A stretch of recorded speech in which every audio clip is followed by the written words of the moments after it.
حضرت عمر فاروق رضی اللہ تعالیٰ عنہ نے جواب میں 2 خط بھیجے، ایک گورنر کے نام اور ایک دریائے نیل کے نام۔ دریائے نیل دریا ہے کہ اب دریا بھی خط پڑتا ہے۔ صلح حدیبیہ کے موقع پر حضور صلی اللہ علیہ وسلم نے صرف اتنا فرما دیا تھا، 1400 صحابہ مکہ کے لیے نکلے حضور کے ساتھ عمرہ کرنے کے لیے۔ سنو، عمرہ کرنے کے لیے نکلے، احرام پہن کر کے نکلے، لیکن مکہ کے کافروں نے بیچ راستے میں روک لیا، کہا تم عمرہ نہیں جا سکتے، نہیں جاؤ گے۔ حضور صلی اللہ علیہ وسلم کو ان لوگوں نے بیچ راستے میں روک لیا۔ 35 کلومیٹر مکہ باقی ہے، سوچو 450 کلومیٹر کا فاصلہ ہے مکہ مدینہ۔ مدینے سے جو چل کر کے صحابہ آئے ہوں، تقریباً 400 کلومیٹر چلے ہوں، اور ان کو قریب مکہ کے آ کر کے کہہ دیا جائے اب تم نہیں جا سکتے، عمرہ نہیں کر سکتے، ان کی حالت کیا ہونی چاہیے؟ صحابہ جوش میں تھے، کہا یا رسول اللہ صلی اللہ علیہ وسلم اجازت دیں، ہم ان کے پرخچے اڑا دیں۔ بدر بھی ہو چکی تھی، احد بھی ہو چکی تھی، خندق بھی ہو چکی تھی، ساری جنگوں میں صحابہ نے اپنے جوہر دکھا بھی چکے تھے۔ یہ 6 ہجری کا معاملہ ہے، سن 6 ہجری میں حدیبیہ کا معاملہ آیا۔ حضور صلی اللہ علیہ وسلم اپنی نگاہ نبوت سے دیکھ رہے تھے، آپ نے فرمایا نہیں، جنگ نہیں چاہتا میں، اس لیے کہ ہم حالت احرام میں ہیں، حالت احرام میں ہم جنگ نہیں چاہتے۔ حضور نے صلح کی بات کر لی مکہ والوں سے، وہ بظاہر دب کر کے صلح لگ رہی تھی، تو اس میں حضرت عمر سب سے زیادہ بے قرار تھے، سب سے زیادہ بے قرار۔ صحابہ سے وہ بار بار پوچھتے تھے کیا ہم حق پر نہیں ہیں، ہم کو جنگ کی اجازت کیوں نہیں مل رہی ہے؟ یہ مکہ والوں کو ہم برابر بتا دیں گے، آج تو ہم 1400 کی تعداد میں ہیں، بدر میں تو صرف 313 تھے، حضور کیوں نہیں اجازت دے رہے ہیں؟ حضور صلی اللہ تعالیٰ علیہ وسلم نے منع کر دیا، نہیں میں صلح نامہ لکھ رہا ہوں۔ حضور صلی اللہ تعالیٰ علیہ وسلم کے پاس حضرت عمر آئے، حضور کے بازو پکڑ کر کے جوش میں پوچھنے لگے آقا کیا ہم حق پر نہیں ہیں، کیوں آپ اجازت نہیں دے رہے ہیں؟ حضور نے فرمایا عمر جو میں دیکھ رہا ہوں وہ تم نہیں دیکھ رہے۔ حضرت عمر بے قرار تھے، یہ نافرمانی نہیں، بے قراری آپ کی جو تھی وہ فرد جہاد میں تھی۔ حضور صلی اللہ علیہ وسلم کو کیسے کوئی عمرہ سے روک سکتا ہے، اس بات کی بے قراری تھی۔ حضرت عمر نے یہ سوچا کہ ابو بکر کو منا لوں، ابو بکر مان گئے تو رسول اللہ کو بھی یہ منا لیں گے۔ حضرت ابو بکر کے پاس آئے، صدیق اکبر رضی اللہ تعالیٰ عنہ کو انہوں نے زور سے کہا اے ابو بکر آپ نہیں دیکھ رہے ہم 1400 کی تعداد میں اور رسول اللہ صلی اللہ علیہ وسلم صلح لکھ رہے ہیں، مکہ والوں کے ساتھ صلح، وہ بھی ایسی صلح کہ ہماری اس میں عزت نہیں ہے۔ مکہ والے ایسی صلح لکھا رہے تھے کہ جس میں ان کے ہی فائدے تھے، مدینے والوں کے فائدے نہیں تھے۔ حضرت عمر بار بار کہہ رہے تھے، حضرت ابو بکر صدیق کو جلال آیا، ان کے ہاتھ جھٹک دیے۔ حضرت ابو بکر صدیق نے کہا الزم غرضک یا عمر، اے عمر اپنا ہوش سنبھال، تو کس کے فیصلے پر بات کر رہا ہے؟ وہ محمد رسول اللہ صلی اللہ تعالیٰ علیہ وسلم، اللہ کے رسول صلی اللہ علیہ وسلم جنگ کہیں تو جنگ ہے، صلح کہیں تو صلح ہے۔ میرا ایمان ہے کہ رسول جو کرتے ہیں وہ اپنی طبیعت سے نہیں، وہ وحی الہی سے کرتے ہیں۔ حضرت عمر نے کہا اس دن مجھے احساس ہوا کہ ایمان کیا ہے، رسول اللہ کی ہر بات کو من عن تسلیم کرنا، یہ صدیق اکبر سے سیکھو۔ اس صلح کو حضرت عمر نے تسلیم کیا۔ یہ صدیق اکبر رضی اللہ تعالیٰ عنہ کی ذات طیبہ تھی۔ میرے عزیزو اگر انہی پر پوری بات ختم ہو جائے گی، میرا وقت نکل جائے گا۔ سیدنا ابو بکر صدیق رضی اللہ تعالیٰ عنہ تقریباً 2 سال اور چند ماہ آپ نے خلافت کے امور کو سنبھالا، اور آپ کی عمر مبارکہ 60 سال سے تجاوز کر چکی تھی، 63 سال کے قریب آپ کی بھی عمر مبارکہ تھی۔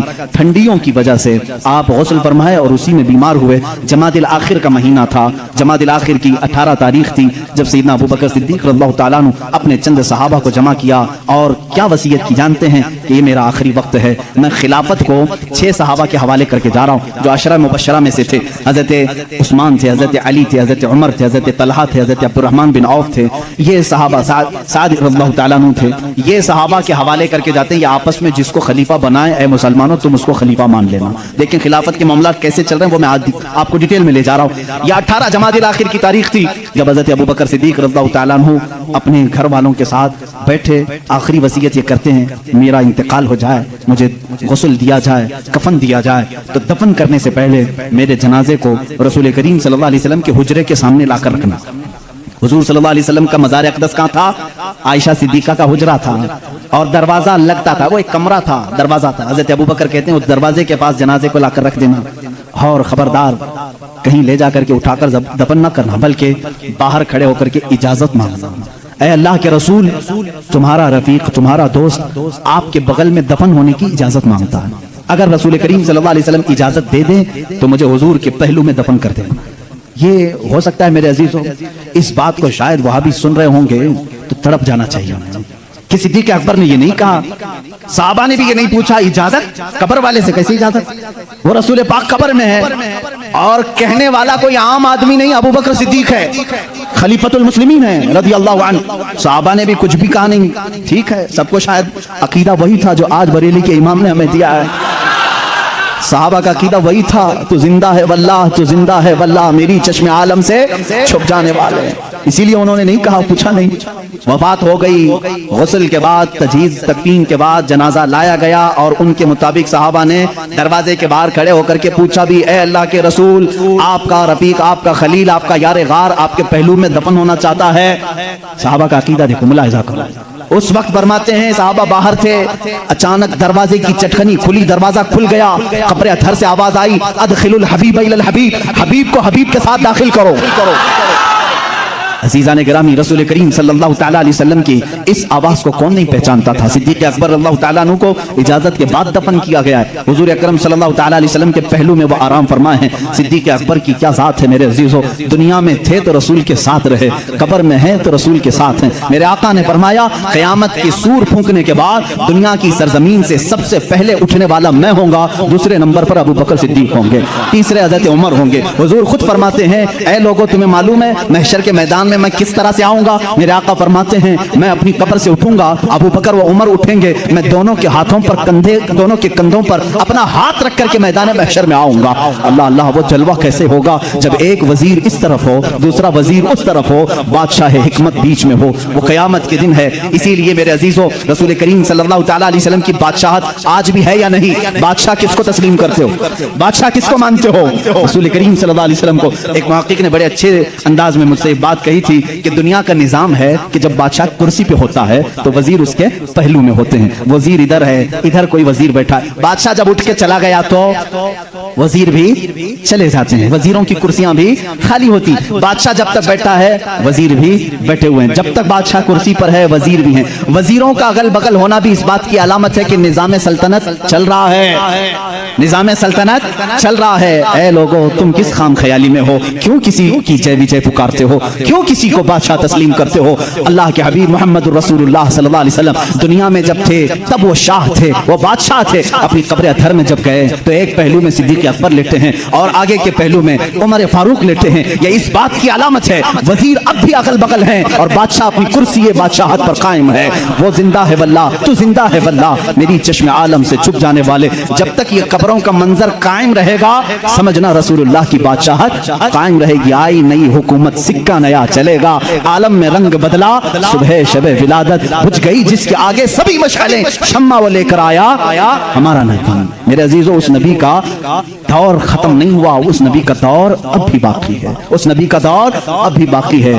رسول کریم صلی اللہ علیہ وسلم کے جانثار صحابہ، صدیق اکبر اللہ تعالیٰ عنہ کی وفات کے بعد جو صحابہ موجود تھے انہوں نے مشورے سے، جو 6 صحابہ تھے، مشورے سے بالاتفاق سیدنا عمر ابن خطاب رضی اللہ تعالیٰ عنہ کے ہاتھ میں بیعت کر لی۔ یہ جمادی الاخر کا مہینہ تھا، 13ویں ہجری تھی۔ یہاں سے حضرت عمر فاروق نے نظام خلافت کو سنبھالا۔ آپ کا دور اتنا سنہرا ہے، اتنا سنہرا ہے، وہ عمر جس کے آداب پہ شیدا سقر، عز و شان عدالت پہ لاکھوں سلام۔ عزیزان گرامی، اس عمر کی ہم بات کرنے چلے ہیں جس کے متعلق میرے نبی نے خود فرمایا، جس راستے سے عمر چلتے ہیں شیطان اس راستے پہ نہیں آتا ہے۔